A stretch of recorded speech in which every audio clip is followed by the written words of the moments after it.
Hi everyone, Jeff Moriarty here with Fox 10 News Now, and we are going to be carrying live a press conference between U.S. President Barack Obama and the British Prime Minister David Cameron. This press conference is going to cover a wide range of topics, supposedly from cybersecurity to economic growth, ISIS, and many other items on their joint agenda. We will be streaming this live in its entirety. Right now we are waiting for the President and Prime Minister to approach. I'm going to queue up the feed that we're getting here and bring you right over to the press conference area. We're still waiting for it to start. There's no audio yet, but as soon as they come out, we will begin. Unfortunately, President Obama, and I'm sure the Prime Minister as well, with their very busy schedules, are often a little bit late. So they were supposed to have started by now, but I'm sure they will be starting shortly.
Again, we are waiting for the President Obama and the UK Prime Minister David Cameron to come out for this joint press conference. They are just running a little bit late, and we will carry it continuously until it concludes. You are also free to chat about this press conference on our YouTube channel or via Twitter and share your thoughts and ideas and concerns for the issues that the two leaders raise.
And we are waiting for the President and the Prime Minister to come out and begin the press conference. We don't have any reason yet as to what the delay is, so we are just waiting and watching with the feed from the White House.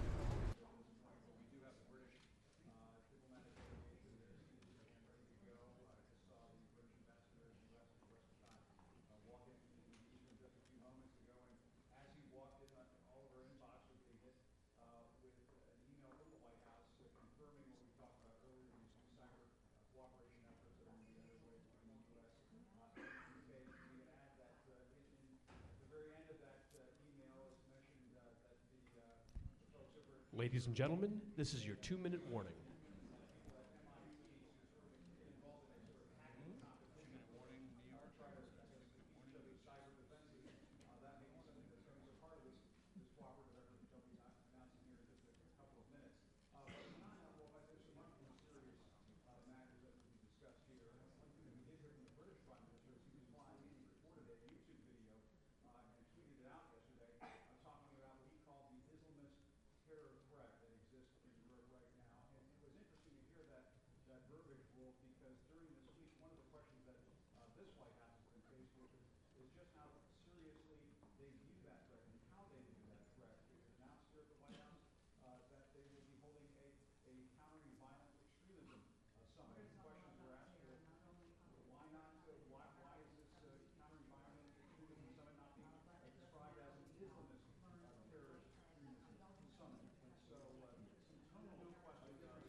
Ladies and gentlemen, the President of the United States and the Prime Minister of the United Kingdom of Great Britain and Northern Ireland.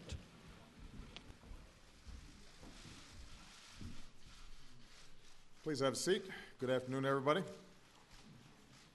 This month marks a notable anniversary, 200 years since the Battle of New Orleans. Here in America, we call it a great victory over a mighty United Kingdom. Our British friends call it a technicality. The treaty ending the war was signed weeks before. Either way, we've long since made up. On this 200th anniversary of a great American victory, we count the United Kingdom as one of our greatest friends and strongest allies. And today it's a great pleasure to welcome Prime Minister David Cameron back to the White House. Now, as many of you know, David recently noted how comfortable the two of us are working together. This sent some commentators into a tizzy. Some explored the linguistic origins of the word bro. Others debated its definition. The word bro. Several analyzed how others debated its definition. Some seemed confused and asked, what does Obama mean? And so let me put this speculation to rest. Put simply, David is a great friend. He's one of my closest and most trusted partners in the world. On many of the most pressing challenges that we face, we see the world the same way. We recognize that, as I've said before, when the United States and the United Kingdom stand together, our nations are more secure and our people are more prosperous.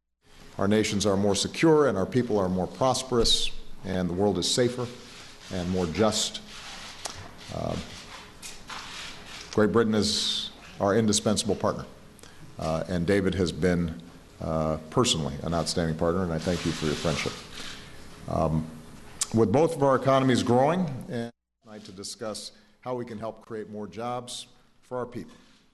We believe that this needs to be the year when the United States and the European Union make real progress toward the transatlantic trade and investment partnership, and we share the view that boosting demand in Europe can also keep our economies growing. As innovative economies in this information age, we're expanding our collaboration on digital technologies to improve how our governments serve our citizens and businesses. Given the urgent and growing danger of cyber threats, we decided to expand our cooperation on cybersecurity to protect our critical infrastructure, our businesses, and the privacy of our people. And we'll fight a strong commitment to reducing greenhouse gases, an essential element of any ambitious climate agreement that we seek in Paris this year, and that this actually will help spur the creation of more clean energy jobs on both sides. With regard to security, American-British unity is enabling us to meet challenges in Europe and beyond.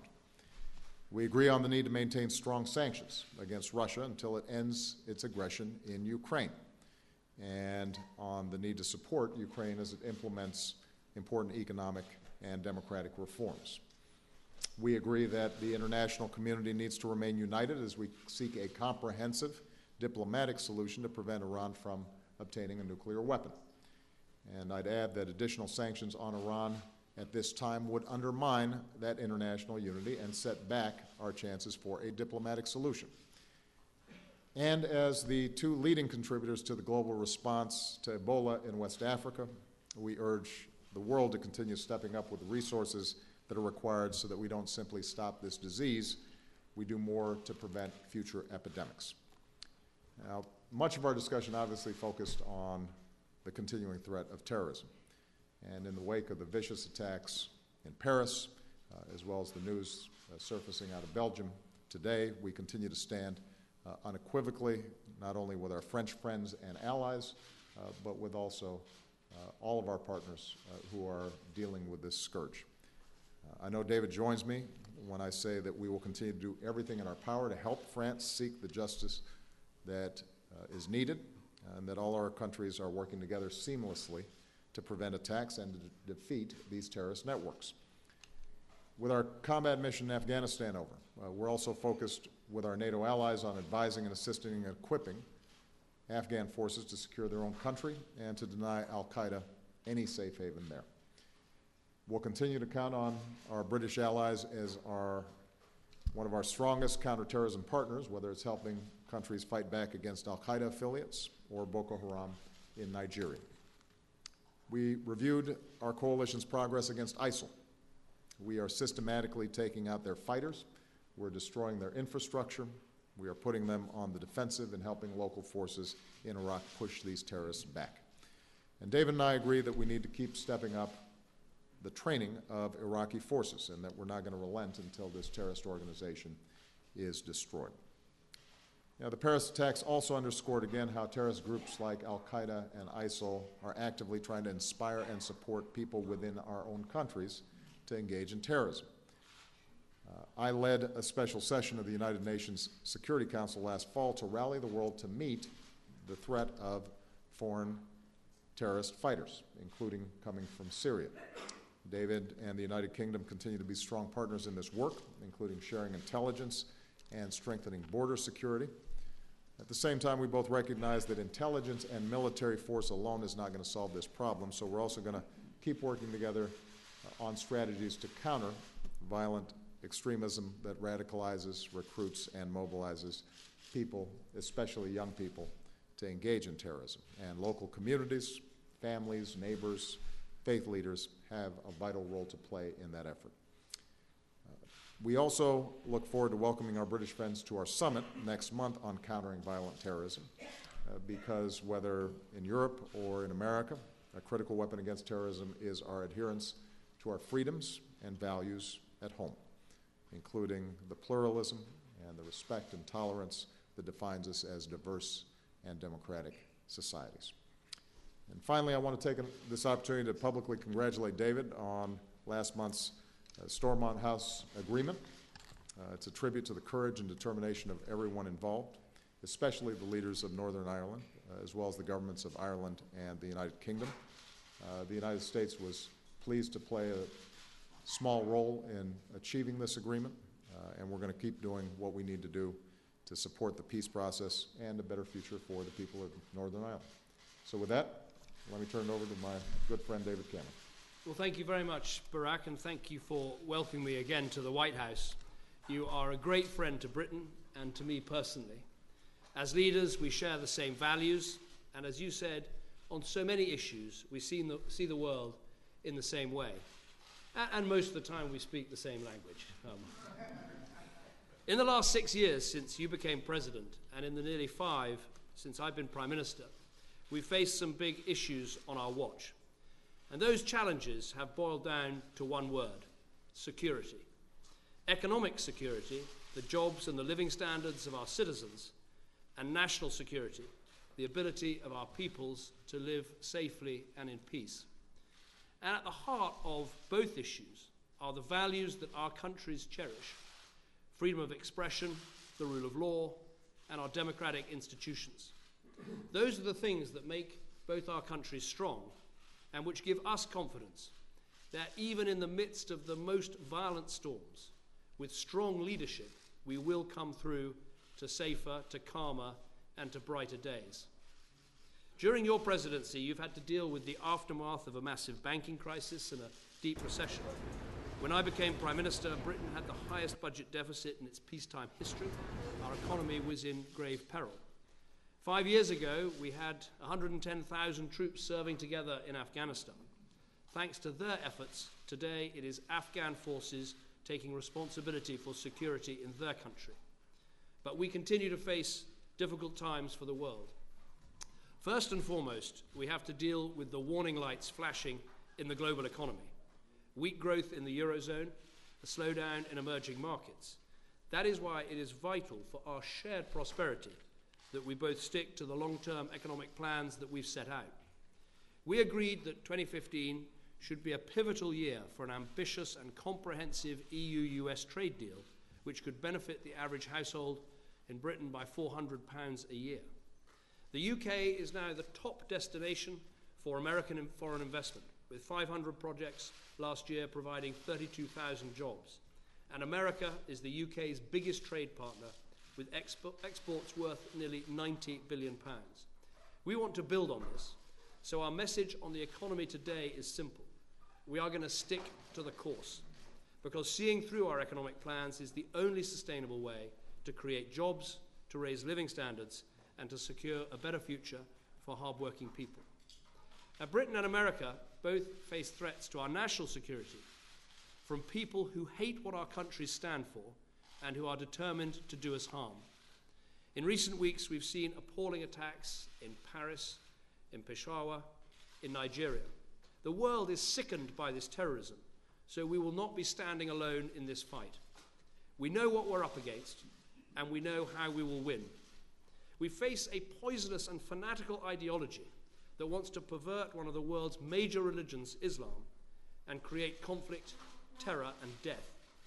With our allies, we will confront it wherever it appears. In Iraq, the UK is the second largest contributor to the anti-ISIL coalition. RAF aircraft have conducted over 100 strikes and will continue to play a leading role. We will deploy additional intelligence and surveillance assets to help Iraqi forces on the ground, and we will ensure they are better trained and equipped to counter explosive devices. But most important of all, we must also fight this poisonous ideology, starting at home. In the UK, we're passing a law so that every public body must combat extremism. And this morning, we have agreed to establish a joint group to identify what more we can do to counter the rise of domestic violent extremism and to learn from one another. In Europe, Russia has chosen to tear up the international rulebook and trample over the affairs of a sovereign state. This threatens our stability and our prosperity. It is important that every country understands that, and that no one in Europe forgets our history. We cannot walk on by. So we will continue to put pressure on Russia to resolve this crisis diplomatically, and at the same time we'll continue our efforts to support Ukraine on the path of reform, including with financial assistance. We also reaffirmed our obligations as NATO partners to stand by our allies, and we'll be contributing an additional 1,000 troops for exercises in Eastern Europe this year. On Iran, we remain absolutely committed to ensuring that Iran cannot develop a nuclear weapon. The best way to achieve that now is to create the space for negotiations to succeed. We should not impose further sanctions now. That would be counterproductive, and it could put at risk the valuable international unity that has been so crucial to our approach. We also have to keep pace with new threats such as cyber attacks. We've discussed that in the last 2 days, and we've today agreed to deepen our cybersecurity cooperation to better protect ourselves. Finally, the entire world faces a growing threat from diseases. Today, our fight is against Ebola. In the future, it could be against a global flu pandemic. Through our action in Sierra Leone, the US action in Liberia, France in Guinea, we are beginning to turn the corner. But we must get better at responding to these global health emergencies and make sure we can master them before they master us. So reforming the WHO, the World Health Organization, establishing a team of experts to be on standby to deploy anywhere in the world, a new international platform to stimulate the design and development of new drugs. All of these things are needed. And let 2015, the year we must crack Ebola, also be the year we tackle extreme poverty and climate change. On poverty, we must set new, clear goals to eradicate extreme poverty, to fight corruption and to build strong institutions. And on climate change, we want an outcome in Paris that keeps our goal of limiting global warming by 2050 to 2 degrees within reach. These two things, and they go together, have the potential to give security to future generations to come. For almost 2 centuries, after those little difficulties we were discussing earlier, America and Britain have stood as kindred spirits in defending our freedoms and advancing our shared prosperity. Today, as we survey a world in flux, our alliance stands strong, rooted in its long history, and reinvigorated by the challenges we face today. If our forebears could join us here in the White House today, they might find the challenges that we're facing, from ISIL to Ebola, from cyber terrorism to banking crisis, they might find those hard to comprehend, but they would surely recognize the ties that bind us across the Atlantic and the values that our peoples hold so dear. We've stood together so often, not just because we've faced common threats, but because we fundamentally believe in the same things. That is as true today as it has always been, and it hugely benefits our countries and the people that we're here to serve. Thank you very much. Thank you, David. We're going to take a few questions. We're going to start with Jonathan Karl of ABC. Thank you, Mr. President. You mentioned your... Wrong mic. You mentioned your opposition to the sanctions bill on Iran. And this is obviously a bipartisan bill supported by some very senior top members of your own party in Congress. Why do you oppose a bill that would only impose sanctions if you fail to reach an agreement and if the Iranians fail to agree to take steps to curtail their nuclear program? Would you go so far as to veto a bill supported by top Democrats in Congress on this issue? And to Mr. Prime Minister, I understand you've been making phone calls to senators on this issue of the Iran sanctions bill. Is that correct? Are you actually lobbying the U.S. Congress on this? And if I may, Mr. President, I'd really like to hear your reaction to the news that Mitt Romney is thinking about running for president again.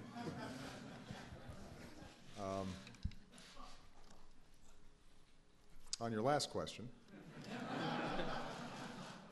I have no comment.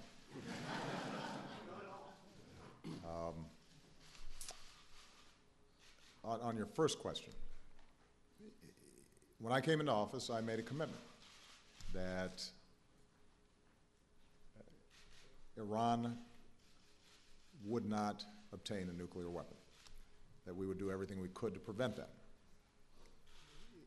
And that is important for our security and it's important for the world's security. If Iran obtained a nuclear weapon, then it would trigger an arms race in the Middle East. make our job in terms of preventing the proliferation of nuclear materials much more difficult. Given their missile capabilities, it would threaten directly our closest allies, including Israel, and ultimately could threaten us. And so what we did was systematically, with the help of Congress, construct the most forceful, most effective sanctions regime in modern history. And what was remarkable was that when I came into office, the world was divided around this issue, and Iran was united.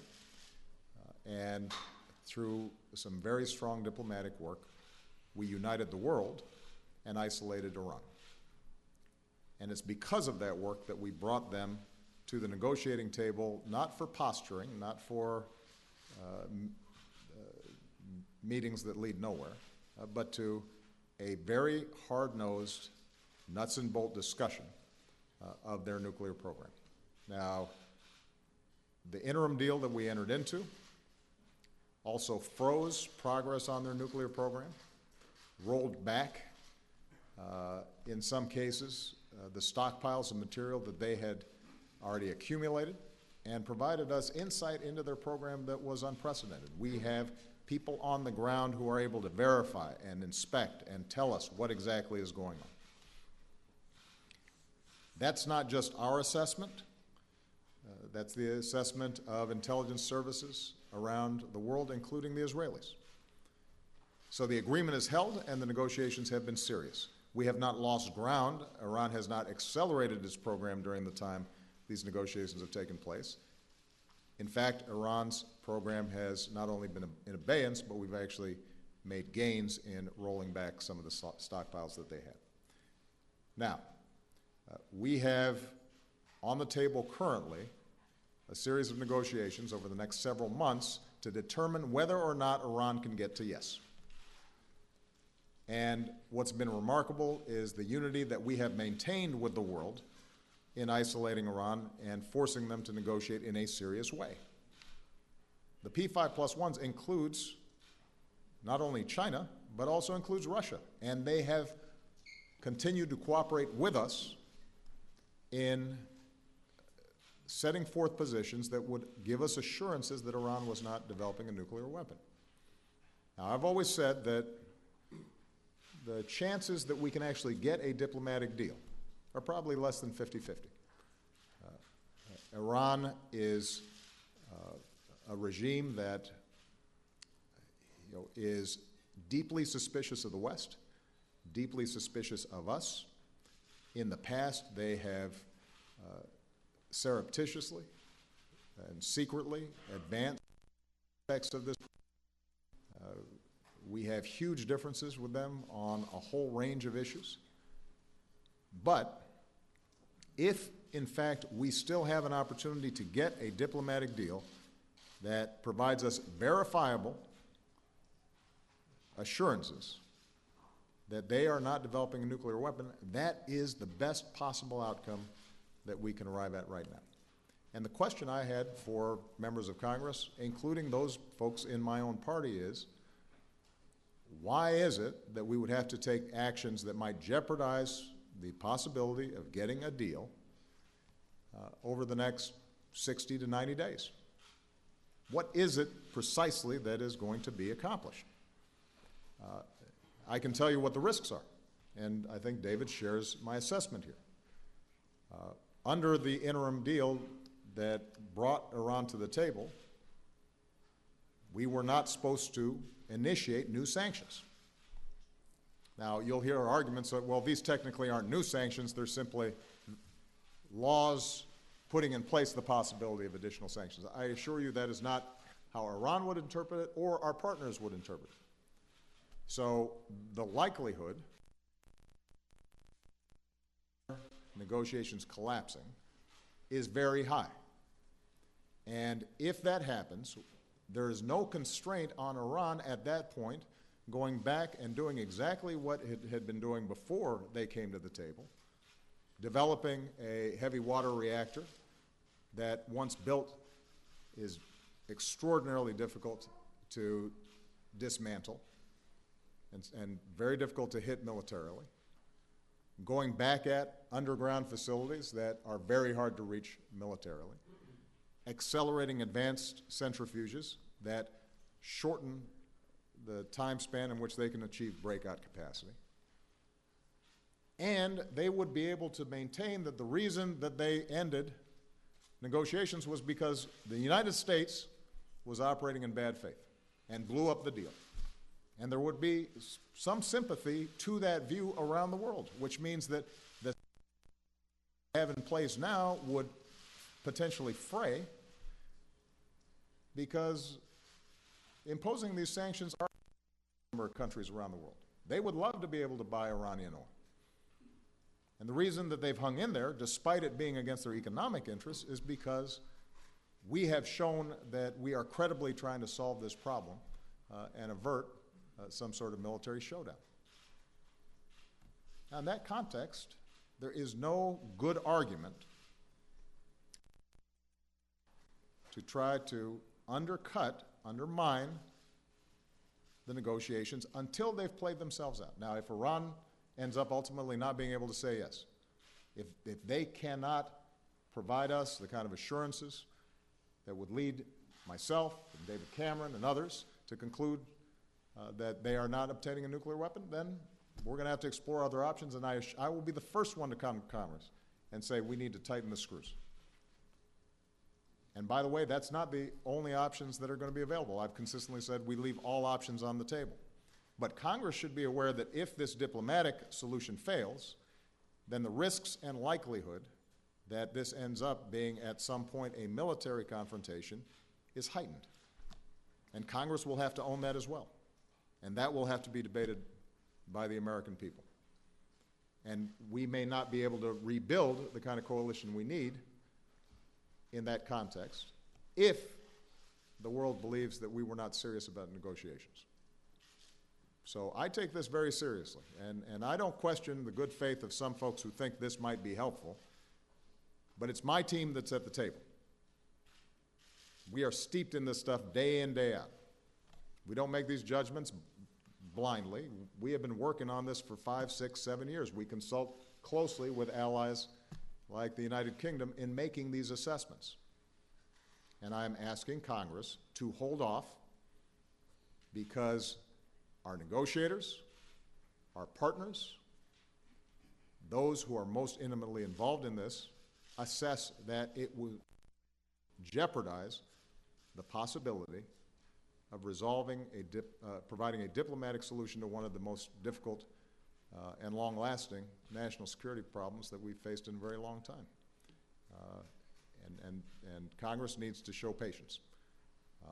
So with respect to the veto, I said to my Democratic caucus colleagues yesterday that I will veto a bill that comes to my desk. And I will make this argument to the American people as to why I'm doing so.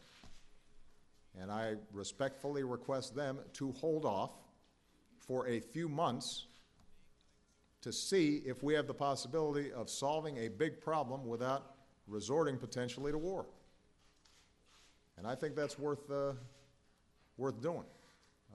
We'll see how persuasive I am, but if I'm not persuading Congress, I promise you I'm going to be taking my case to the American people on this.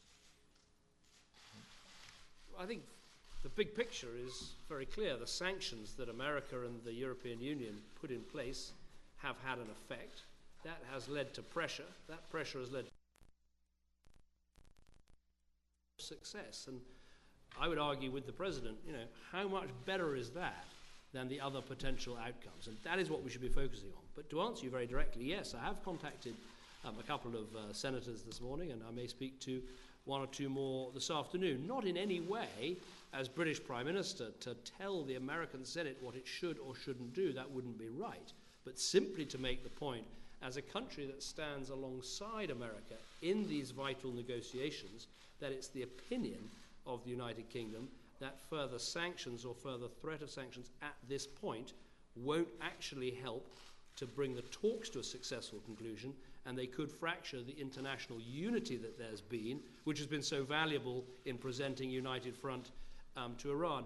And I say this as someone who played quite, I think, a strong role in getting Europe to sign up to the very tough sanctions, including oil sanctions in the first place. And I would just simply make this point, that those sanctions have had an effect. And to those who said, if you do an interim deal, if you even start discussing with the Iranians any of these things, the sanctions will fall apart, the pressure will dissipate, no one will be able to stick at it. That has demonstrably been shown not to be true. So the pressure is still there, and as the President says, if the Iranians say no and there is no deal, then by all means let's sit down and work out what extra sanctions to put in place, because I think we're absolutely united in a simple thought, which is a deal that takes Iran away from a nuclear weapon is better than either Iran having a nuclear weapon or military action to prevent it. In the end, it comes down to that simple choice. And so will I do what I can to help as one of the countries negotiating? Sure I will. I think the way the President put it, I wouldn't disagree with. It's very hard to know what the Iranian thinking is about this. I'm the first British Prime Minister in 35 years, I think, to meet with an Iranian president, and it's very hard to know what their thinking is. But there is a very clear offer there, which is to take Iran away from a nuclear weapon and to conclude an agreement with them which would be mutually beneficial. That's what should happen. I think we've got a question from Nick Robinson at the BBC. Mr. Nick Robinson, BBC News. Prime Minister, with extra security being put in place today for the Jewish community and also for police officers, would people be right to conclude that the threat of an attack on the streets of Britain is now all but imminent? And Mr. President, you've spoken of the threat posed by fighters coming back from Syria. Do you ever worry that this is a legacy of the decision of the United States and the United Kingdom to, in effect, stand on the sidelines during Syria's bloody civil war?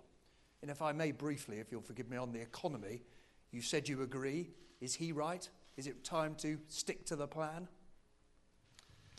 Well, first of all, look, we do face a very serious Islamist extremist terrorist threat in Europe, in America, across the world. And we have to be incredibly vigilant in terms of that threat. We've got to strengthen our police and security. We've got to make sure we do everything we can to keep our countries safe.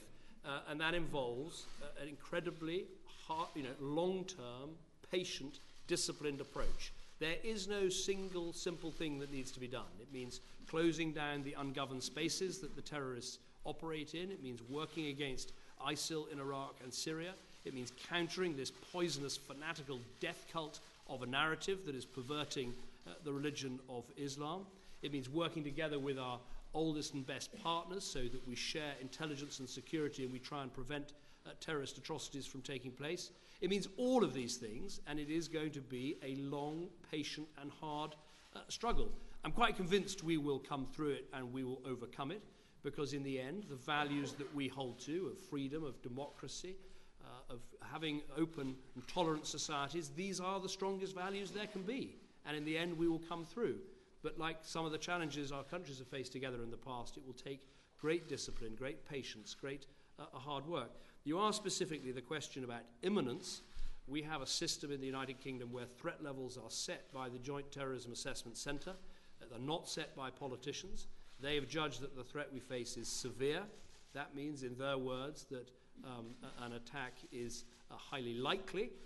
If ever there is an imminent threat of attack, it goes to the next level up, which is critical. But it's their decision, not mine. My responsibility is to make sure we marshal everything we have as a country.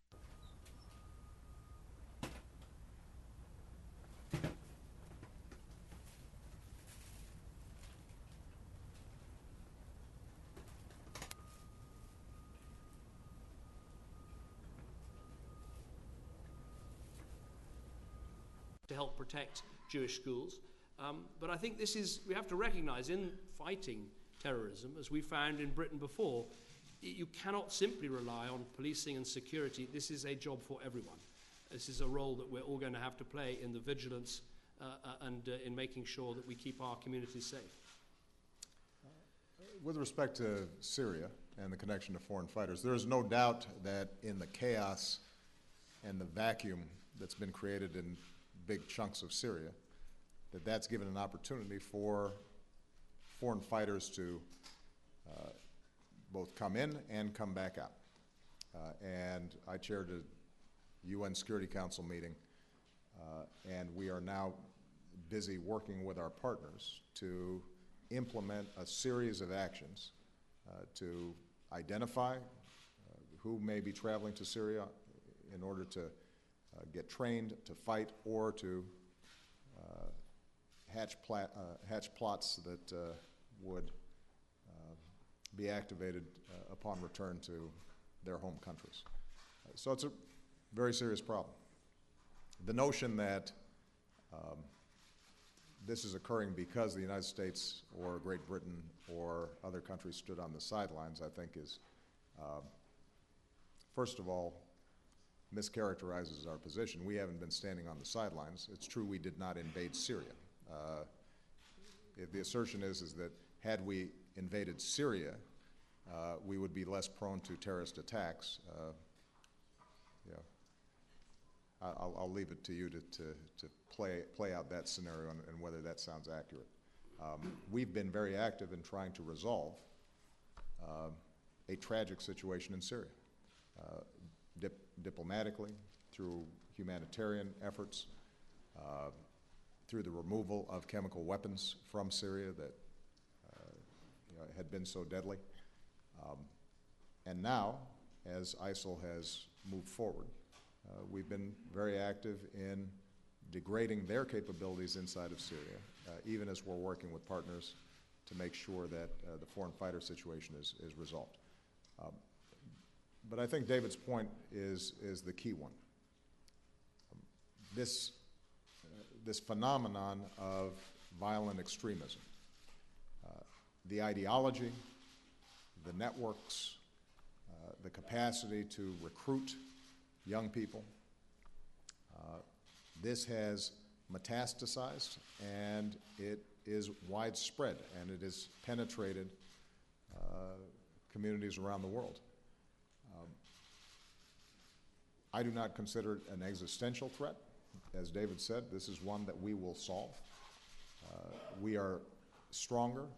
We are representing values that the vast majority of Muslims believe in tolerance and in working together to build rather than to destroy. And so this is a problem that causes great heartache and tragedy and destruction, but it is one that ultimately we're going to defeat. But we can't just defeat it through weapons. One of the things that we spoke about is how do we lift up those voices that represent the vast majority of the Muslim world, so that that counter-narrative against this nihilism is put out there as aggressively and as nimbly as the messages coming out from these fanatics. How do we make sure that we are working with local communities and faith leaders and families, whether in a neighborhood in London or a neighborhood in Detroit, Michigan, so that we're inoculating ourselves against this kind of ideology, and that's going to be a slow, plodding, systematic work. But it's work that I'm confident we're going to be able to accomplish, particularly when we've got strong partners like the United Kingdom doing it. On the economy, I would note that Great Britain and the United States are two economies that are standing out at a time when a lot of other countries are having problems. So we must be doing something right. Major Garrett.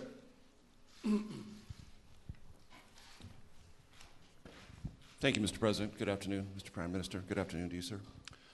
Questions for both of you. I want to make sure we heard what you were trying to say. You're clearly directing a message to Congress in the context of Iranian negotiations. Were you also sending a message, both of you, to Iran that if the sanctions talks fail, that war footing is the next most likely alternative for this country and those who are allied with us in this common pursuit. And atrocities in Paris, raids and threats either in Belgium and Netherlands, I'd like to ask you both, do you believe Europe is at a turning point now in its recognition of what its threats are and its own mobilization in terms of new laws, security footing, larger budgets? And you both talked about cybersecurity. There is a crucial issue for both countries. Backdoors and encryption to protect people and also privacy. I'd like your comments on that. Thank you. I am not, repeat not, suggesting that we are on immediate war footing should negotiations with Iran fail. But as David put it very simply, if in fact our view is that we have to prevent Iran from getting a nuclear weapon, then we have to recognize the possibility that should diplomacy fail, we have to look at other options to achieve that goal. And if you listen sometimes to the rhetoric surrounding this issue, I think there is sometimes the view that this regime cannot be trusted, that effectively negotiations with Iran are pointless. And since these claims are being made by individuals who see Iran as a mortal threat and want as badly as we do to prevent them from getting a nuclear weapon, the question then becomes, well, what other alternatives exactly are available? That is part of what we have to consider as to why it's so important for us to pursue every possible avenue to see if we can get a deal. Now, it's got to be a good deal, not a bad deal. I've already shown myself willing to walk away from a bad deal. And the P5+1 walked away with us. And so nobody's interested in some document that undermines our sanctions and gives Iran the possibility of whether covertly or gradually building up its nuclear weapons capacity. We're not going to allow that, and anything that we do, any deal that we arrive at, if we were to arrive at one, would be subject to scrutiny across the board, not just by members of Congress, but more importantly, by people who actually know how the technical aspects of nuclear programs can advance and how we can effectively verify in the most rigorous way possible that the terms of the deal are being met. So the bottom line is this. We may not get there, but we have a chance to resolve the nuclear issue peacefully. And I should point out also, by the way, that even if we get a nuclear deal and we are assured that Iran doesn't possess nuclear weapons, we've still got a whole bunch of problems with Iran on state-sponsored terrorism, their rhetoric towards Israel, their financing of Hezbollah. We've got differences with respect to Syria. It's not as if suddenly we've got a great relationship with Iran. It solves one particular problem that is urgent, and it solves it better than the other alternatives that might present themselves. So my main message to Congress at this point is just hold your fire. Nobody around the world, least of all the Iranians, doubt my ability to get some additional sanctions passed should these negotiations fail. That's not a hard vote for me to get through Congress. And so the notion that we need to have additional sanctions or even the possibility of sanctions hanging over their head to force them to a better deal, I think the Iranians know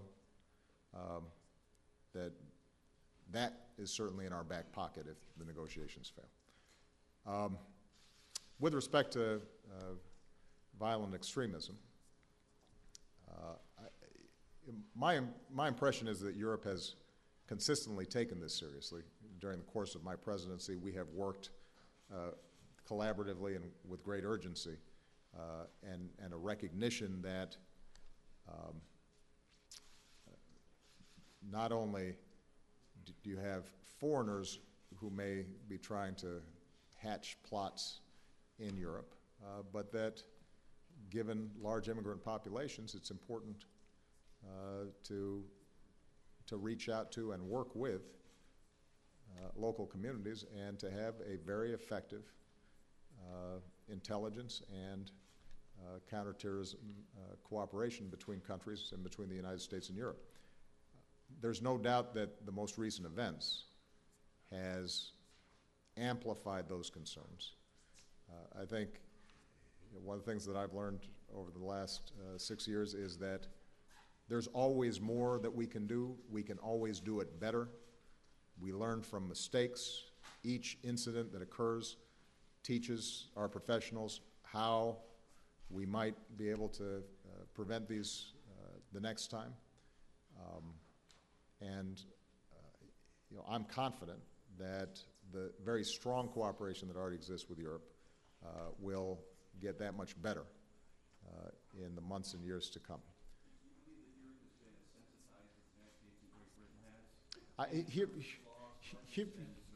Here's where I actually think that Europe has some particular challenges. And I said this to David. The United States has one big advantage in this whole process.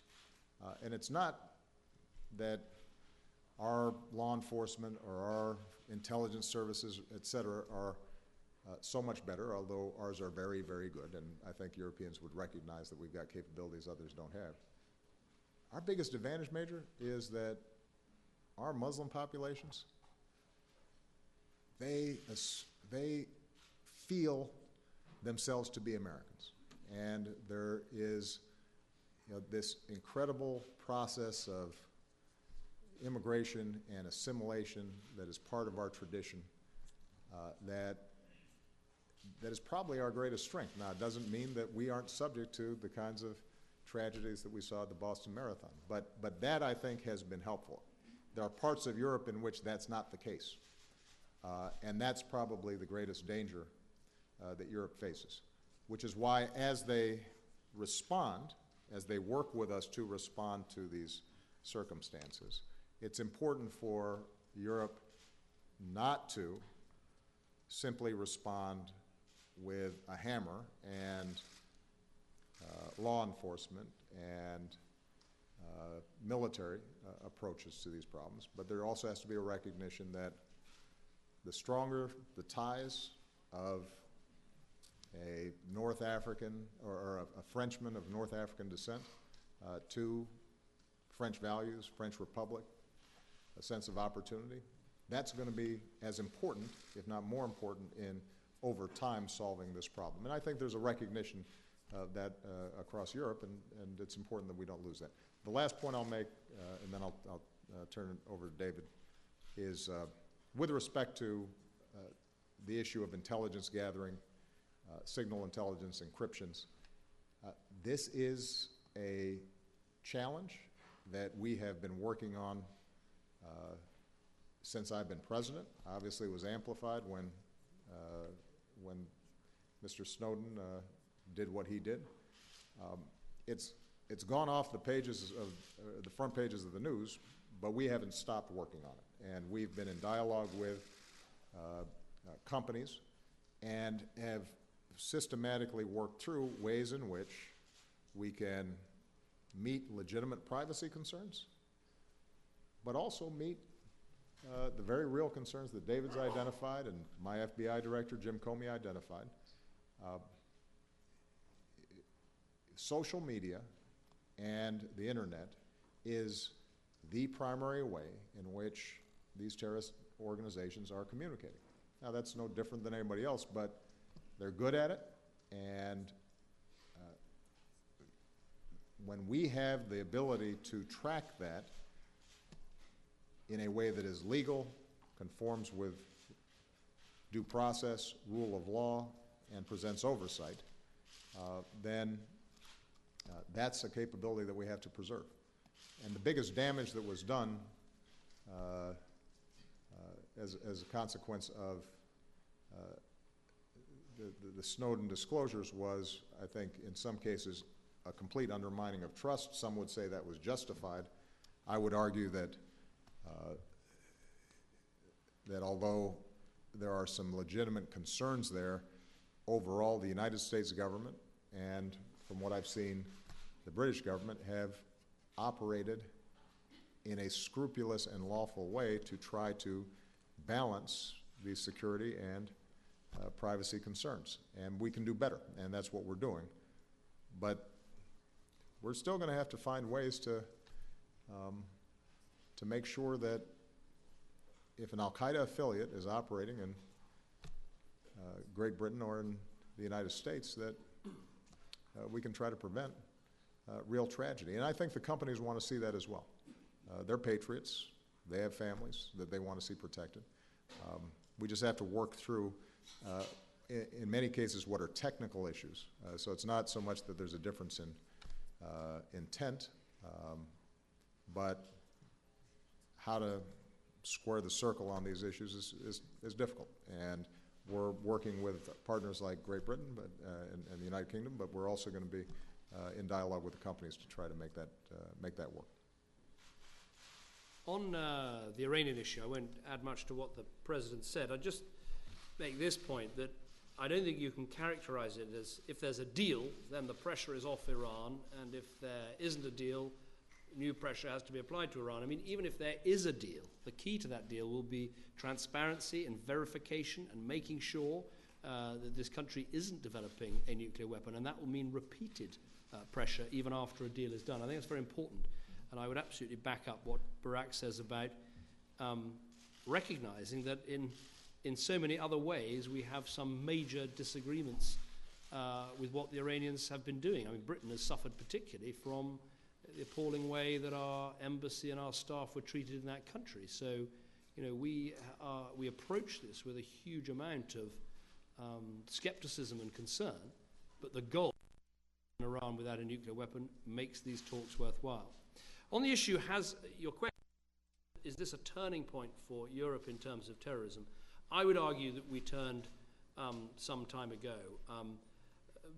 Maybe Britain in particular because of the appalling attacks that took place in 2005, but there have been attacks elsewhere in Europe. I mean, since I've been Prime Minister, there's probably been at least one major plot every year of quite a significant nature that we have managed to intercept, stop, and prevent. So the awareness of the scale of the challenge we face is absolutely there across government, across Parliament, across the different political parties in the police and intelligence services. I think there is an opportunity for countries in Europe who perhaps up to now have been less affected to work with them and make sure that we share knowledge and skills, because when you say, the turning point is making sure your legislation is up to date, making sure your police and security services have the capabilities they need, making sure you've got programs that can channel extremists away and de-radicalize them, making sure that you're better integrating your communities. It means doing all of those things. I very much agree with what Barak says about the importance of building strong and integrated societies. I made a speech about this at Munich a couple of years ago, saying that it had been a mistake in the past when some countries had treated different groups and different religious groups as sort of separate blocks rather than trying to build a strong common home together. That is what we should be doing, and that is what our policy is directed to. And of course, you need to have, as I believe we are, a multiracial, multi-ethnic society of huge opportunity, wherein one generation or two generations you can come to our country and you can be in the cabinet, you can serve at the highest level in the armed forces, you can sit on the bench as a judge. I've got in my cabinet someone just like that, who in two generations his family's gone from arriving in Britain to sitting at that's vitally important, as is combating unemployment, combating poverty. But here's, I think, the really determining point.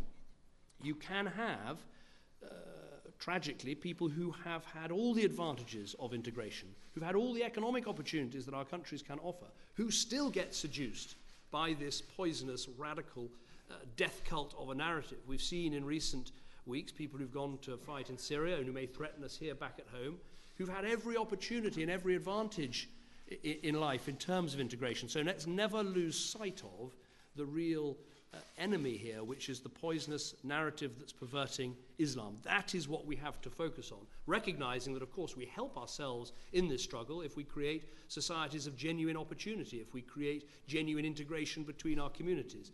But let's never lose sight of the real heart of the matter. As for the issue on the techniques necessary for our intelligence services to help keep us safe, all I would say, and the President and I had a good discussion about this earlier, I don't think either of us are trying to enunciate some new doctrine. The doctrine that I approach this, what? Well, I'm sorry to disappoint you, but I take a very simple approach to this, which is, ever since we've been sending letters to each other or making telephone calls to each other or mobile phone calls to each other or indeed contacting each other on the internet, it has been possible in both our countries, in extremis, in my country by a signed warrant by the Home Secretary, to potentially listen to a call between two terrorists to stop them in their activity. In your country, a judicial process. We've had our own. We're not asking for back doors. We believe in very clear front doors through legal processes that should help to keep our country safe. And my only argument is that as technology develops, as the world moves on, we should try to avoid the safe havens that could otherwise be created for terrorists to talk to each other. That's the goal that I think is so important, because I'm in no doubt, as having been Prime Minister for 4.5 years, having seen how our intelligence services work, I know that some of these plots that get prevented, the lives that get saved, there is a very real connection between that and the capabilities that our intelligence services within the law use to defend our people. I think final question is from Robert Moore from ITN. Thank you. Yes, Robert Moore with the British network ITV News. Prime Minister, it's clear there is a sort of security alert underway at the moment around the Jewish community in Britain. Can I just be clear, is that based on specific intelligence? Should people be concerned about doing their daily activities this weekend? And do you regard a terrorist attack on British soil as almost inevitable? Mr. President, you say there is a dialogue underway with the big American tech companies, but do you share the Prime Minister's view that the current threat environment is so severe that there does need to be a swing of the pendulum a little bit, maybe from privacy towards counter-terrorism, and that this area of private encrypted communications is a very dangerous one, potentially, in terms of facilitating dialogue between terrorist groups? On the issue of the threat that we face, as I said, the level has been set at severe. That is set by an independent expert organisation, so people can have full confidence that these things are never done for any other motives than literally to look at the evidence that is there about terrorist threats and to set the level accordingly. When the level, as it is at the moment, is set at severe, that means that the authorities believe an attack is highly likely. If we believed it was imminent, then you would move to the next level, which is critical. We clearly do face a very real threat in our country. I mean, in recent months, as I was discussing with the President, we've had a number of potential attacks averted, for instance, on British police officers. So that is the threat picture. It's regularly reviewed, regularly updated, but it shouldn't be moved unless there is real evidence to do so.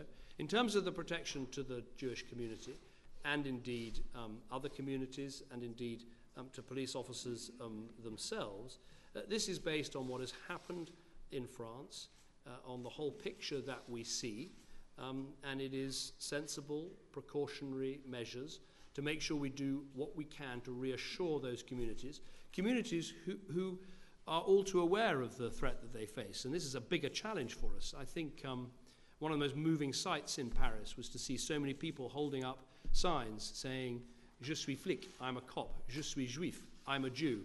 And I thought that was incredibly moving, that people wanted to stand together with one community that had been singled out. And singled out not because of anything other than the fact they were Jewish. And so I think it's very important that we speak up and stand up for those communities and give them the protection that they deserve. Obviously, in the wake of Paris, our attention is heightened. But I have to tell you, over the last 6 years, threat streams are fairly constant. David deals with them every day. I deal with them every day. Our CT, our counterterrorism professionals, deal with them every day. So I don't think there's a situation in which, because things are so much more dangerous, the pendulum needs to swing. I think what we have to find is a consistent framework whereby our publics have confidence that their government can both protect them but not abuse our capacity to operate in cyberspace.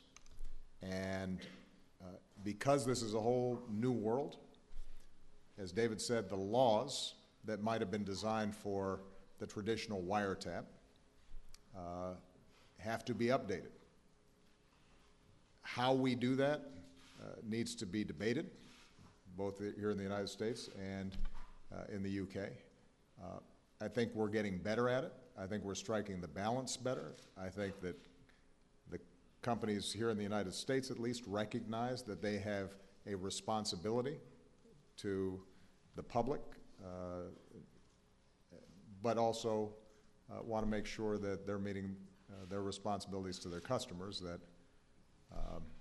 that are using their products. And so the dialogue that we're engaged in is designed to make sure that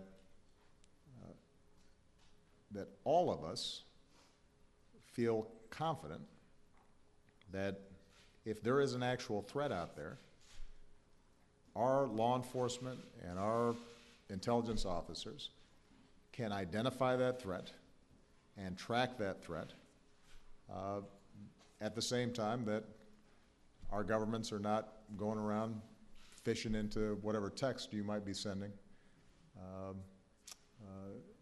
on your smartphone. And I think that's something that can be achieved. There are going to be situations where there are hard cases. But for the most part, those who are worried about Big Brother sometimes obscure or deliberately ignore all the legal safeguards that have been put in place to assure people's privacy and to make sure that government is not abusing these powers. And on the other end, there are times where law enforcement and those of us whose job it is to protect the public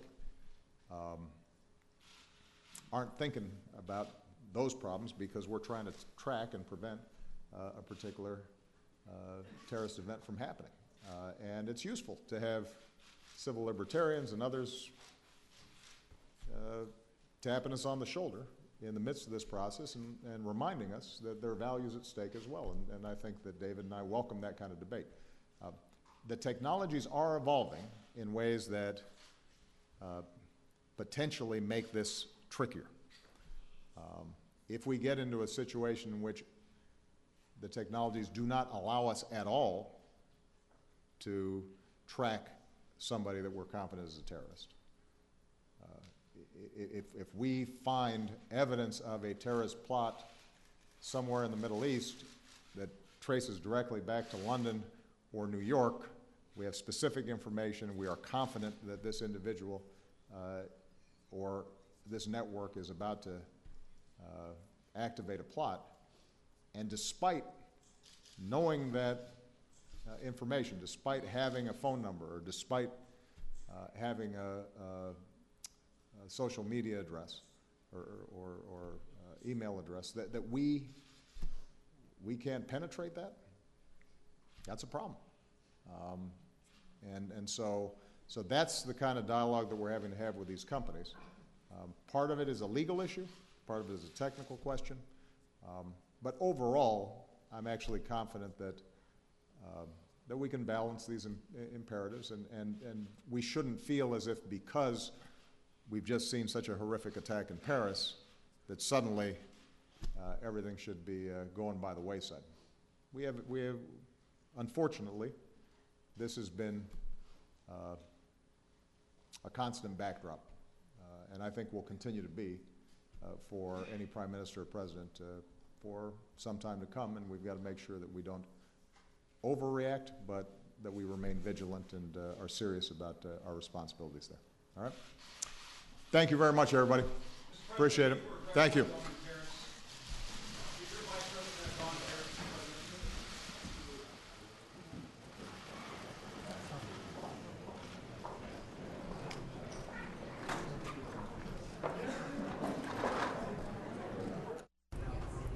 And that concludes the joint press conference between President Barack Obama and British Prime Minister David Cameron. They covered a huge range of issues, ranging from ISIS to technical security, cybersecurity.